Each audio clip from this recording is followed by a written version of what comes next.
Bonjour, je suis Mathéo du jardin bio matteo.com. Donc aujourd'hui on est dimanche, fin de journée. Ça a été une grosse semaine de construction au niveau du kiosque libre-service puis du poulailler. Je vais vous amener le voir tantôt. Donc grosse semaine d'inquiétude aussi qui se poursuit avec le mauvais temps qu'on a eu toute la semaine.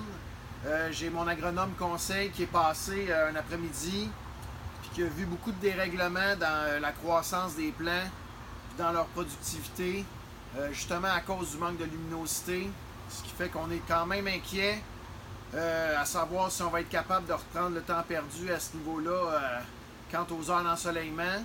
C'est sûr qu'aujourd'hui on est dimanche, c'est quand même vraiment beau, il fait chaud, c'est le fun, mais on est en déficit de lumière là, énormément. Fait que je ne sais pas ce que ça va avoir à long terme comme effet, mais assurément là, il y a de l'inquiétude quant aux premières récoltes, particulièrement de tomates. Donc c'est pour vous dire à quel point quand même on est dépendant, même en serre, des conditions climatiques.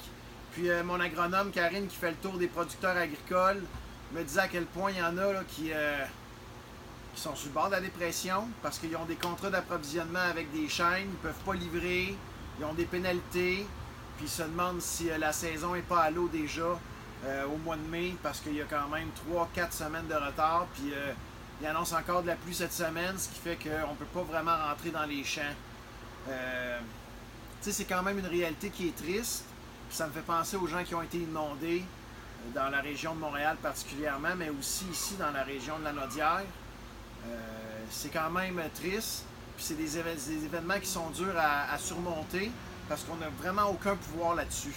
Sinon d'être résilient, puis d'accueillir cette difficulté-là. Donc voilà, c'était mon moment de réflexion par rapport aux difficultés de la vie. On va aller voir le poulailler. Cette semaine aussi, c'est intéressant, ma fille Élisée, qui est l'aînée, qui travaille beaucoup avec moi à la ferme, va terminer le cégep, donc elle va embarquer là, sur le travail à temps plein à la ferme, donc les choses vont avancer plus rapidement. Puis elle vous fera sûrement des petits clins d'œil au courant de la semaine pour vous dire là, le type de tâche qu'elle fait. Voilà, on va aller au poulailler. Merci de votre écoute. Donc on est dans le poulailler, ce qui sera le poulailler.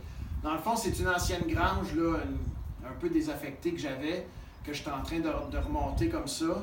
Ici, ça va être l'air pour les poules. Puis l'autre côté, ça va être une aire de rangement. Je vais me faire une mezzanine aussi pour pouvoir ranger une foule de choses. Ce qui est important de comprendre quand on est en régie biologique, c'est que les poules ont un espace minimal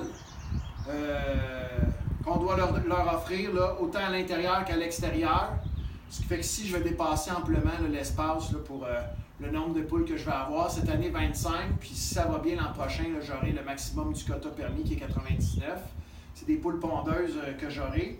Donc voilà, c'est de faire des divisions, c'est de bien isoler quand même pour cet hiver, parce qu'on ne veut pas que les poules attrapent froid. Ça va être chauffé avec des lumières, tout simplement.